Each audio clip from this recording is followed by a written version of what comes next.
ধরে আছি আলিপুরে ভবানী ভবনের পাশে আমার অফিস, একটা 9তলা বাড়ি 6তলায় নিউট্রিশন বিল্ডিং। আমার আজকে সত্যি কথা আমি খুব যে প্রস্তুতি নিয়ে এসেছি তা নয়, কিন্তু আশা করি আমার আগামী 40 মিনিট থেকে 45 মিনিট আমি আপনাদের যে কথাগুলো বলবো আলোকচিত্রের মাধ্যমে কিছুটা হলেও ভালো লাগবে এবং কিছু ধারণা আপনাদের কাছে আমি পৌঁছে দিতে পারবো। আমি রাজ্য মৎস্য দপ্তরে আছি। আমাদের দক্ষিণ 24 পরগনা জেলা 29টা ব্লক নিয়ে আমাদের রাজ্যে 23টা জেলা 341টা কমিউনিটি ডেভেলপমেন্ট ব্লক, তার মধ্যে দক্ষিণ 24 পরগনা একটা। তো আমাদের দক্ষিণ 24 পরগনা জেলার মধ্যে রয়েছে আমার ফ্রেশ ওয়াটার সেক্টর, আছে ব্র্যাকিশ ওয়াটার সেক্টর, আছে ম্যারাইন সেক্টর।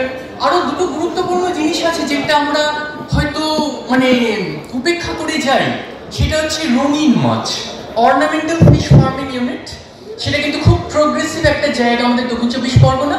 আর আরেকটা হচ্ছে ময়লা জলে মাছ চাষ, গৃহজাত ময়লা জলকে শোধন করে নিয়ে কেমন ভাবে অল্প খরচে আমরা মাছ চাষ করতে পারি। তো সেইটা কিন্তু আমাদের দক্ষিণ 24 পরগনার বেশ কয়েকটা প্রাথমিক মৎস্যজীবী সমবায় সমিতি আছে, যারা কিন্তু আমাদের এই যে সিভেজ পাম্পিং স্টেশন, গৃহজাত ময়লা জলকে শোধন করে নিয়ে তারা কিন্তু মাছ চাষ করছে খুব সাফল্যমণ্ডিত ভাবে।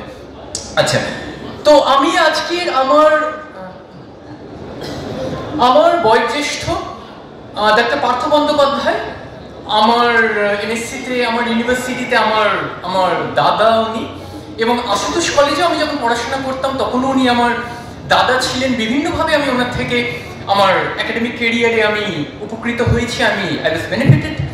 এবং আমার থেকে আমার কনিষ্ঠ শ্রী মানস কুমার সাউ, আমার ভাতৃতুল্য, চণ্ডীপুরে যখন এরকম একটা অনুষ্ঠান হয়েছিল আজ থেকে 2 বছর আগে, একই রকম ভাবে মানুষ আমাকে খুব স্নেহ করে। সত্যি কথা, একজন ভালো মানুষই আর একজন ভালো মানুষের কদর করতে জানে। আমি একথা বলছি না যে আমি খুব বড় বা কিছু, কিন্তু যতটুকু কাজ করি নিষ্ঠা সহকারে সিনসিয়ারলি করার চেষ্টা করি। এবং আমি এখনো বলি যে আমি এখনো শিক্ষার্থী, আমি এখনো বিদ্যার্থী। আমি আমার যে কাজ, আমি গতকাল এখানে বিকেল 5:30টার সময় এসেছিলাম, কারণ আমার অফিসে অ্যাডিশনাল ডিস্ট্রিক্ট ম্যাজিস্ট্রেট স্যারের ঘরে, এডিএম ডেভেলপমেন্ট, ওনার ঘরে একটা মিটিং ছিল গঙ্গাসাগর মেলা নিয়ে। আপনারা জানবেন যে দক্ষিণ 24 পরগনা জেলায় গঙ্গাসাগর মেলায় আমাদের সরকারি আধিকারিক আমরা যারা, আমাদের কিছু ডিউটি পড়ে, we have some separate assignments. তো এইটা কিন্তু বিশেষ করে এই জানুয়ারি মাসটা, তো স্যারের ঘরে একটা মিটিং ছিল। তারপর বাগনান কলেজে একটা এক্সিবিশন ছিল মাছ চাষের ওপরে। তো ছাত্রছাত্রীদের কিছুটা বুঝিয়ে মেছেদা হয়ে আমি কাঁথি হয়ে আমি এখানে এলাম যখন রাত বিকেল তখন প্রায় 5টা থেকে 5:30 বাজে। আমাদের কাঁথি প্রভাত কুমার কলেজ, এখানে আমি আজ থেকে 1.5 বছর আগে এসেছিলাম। ডাক্তার ধ্রুবজ্যোতি পাহাড়ি, যিনি আমাদের এই যেটা ফিশারিজ ইউনিট সেটার উনি কোঅর্ডিনেটর, এবং একই সঙ্গে উনি জুওলজির অধ্যাপক ডাক্তার ধ্রুবজ্যোতি পাহাড়ি। এবং আমি গতকাল জানতে পারলাম এখানে ডাক্তার অমিত কুমার দে, ডাক্তার অমিত কুমার দে স্যার এসেছিলেন। তো ডাক্তার অমিত কুমার দে স্যারের ঘরেও আমি আজ থেকে 1.5 বছর আগে গিয়েছিলাম। ডাক্তার ধ্রুবজ্যোতি পাহাড়ি স্যারই আমাকে এসকর্ট করে নিয়ে গিয়েছিলেন।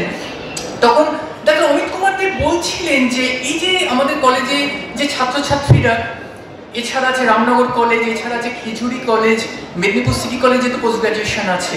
তো এরা যে পড়াশোনা করছে, আগামী দিনে এরা যদি college service commission, public service commission, school service commission এর মাধ্যমে যদি জব অপরচুনিটিস, ভ্যাকেন্সি যদি থাকে তো খুবই ভালো। এছাড়া আরেকটা যেটা হতে পারে সেটা হচ্ছে সেলফ এমপ্লয়মেন্ট। আমরা এই সেলফ এমপ্লয়মেন্টের কথাটা ভাবি। আজ থেকে 2 বছর আগে আপনাদের জাস্ট একটু বলবো, আমার একটু অভিজ্ঞতা। আমাদের প্রেসিডেন্সি ইউনিভার্সিটি কলকাতাতে একজন বিশেষ মানুষ এসেছিলেন, যিনি 2009 সালে কেমিস্ট্রিতে নোবেল প্রাইজ পেয়েছিলেন, ডাক্তার ভেঙ্কটরমন রামাকৃষ্ণন। ওনার বক্তব্যে একটা জায়গায়